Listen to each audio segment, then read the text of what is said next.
6:23. Before we went to the commercial here, you saw part of our Target 8 investigation about rolling back odometers. And right now, Kelly Glass joins us here in the studio here. Kelly's the general manager at Gerber Collision in Holland. So thanks for coming in to talk about this morning, Kelly. Let's start with just chatting about this whole odometer situation here. I mean, this happens. This is something that they can do. How often do you think that it does go down? It's been going on for years. This is just something that crooks have figured out to do, and that nothing's really changed either. No. I mean, how do you tell if somebody has rolled back the odometer in a vehicle that you're looking to buy? There's not really a good way to know. Documentation is the only way to try to stay on top of it, but the state's really going to have to do some different things to make sure it is written down correctly. You can, some of them spin them back. Some of them you can call the local junkyard, go on the internet, and you can order a speedometer specific for that vehicle with whatever mileage, and not that hard to install. So that's how easy it is, and that's how a lot of these crooks are able to get around the digital factor here. Because you know, beforehand we always thought that you could roll back those analog odometers relatively easy.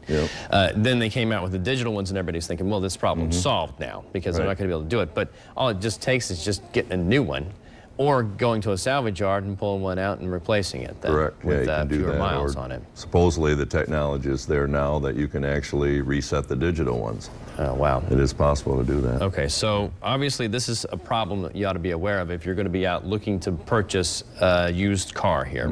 You want to find out if that car has the correct mileage on it that it says it does. So some of the methods you could do that would be what? Make sure you pull the Carfax on it, spend the 12 bucks or whatever it costs to get a Carfax on it, and that usually will give you an idea? Usually. Most of the Carfax information is correct, but I've seen it in my industry where we've had a car come in that's been, has problems, has issues, and do the Carfax on it, and there's nothing.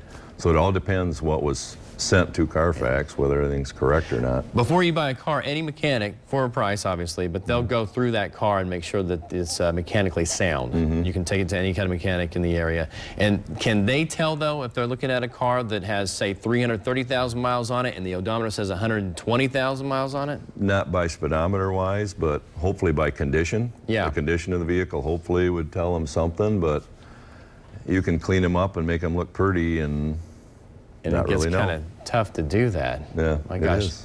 What do you do if you suspect that the car has been tampered with?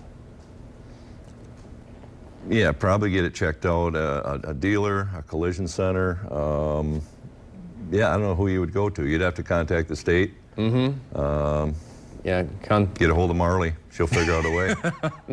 Well, I think that was what obviously has kind of solved this problem anyway, is getting a hold of Target 8. They certainly have made a difference and brought this issue to light. An old issue that continues to be a problem that people need to keep an eye on. All right, well, Kelly Glass, we really appreciate you coming to the chat about this morning here. We thank you for your time. And you can see that entire Target 8 investigation right now. We have some helpful links for you too. All that information is at woodtv.com. You want to check that out, especially if you're in the market for a used car right now.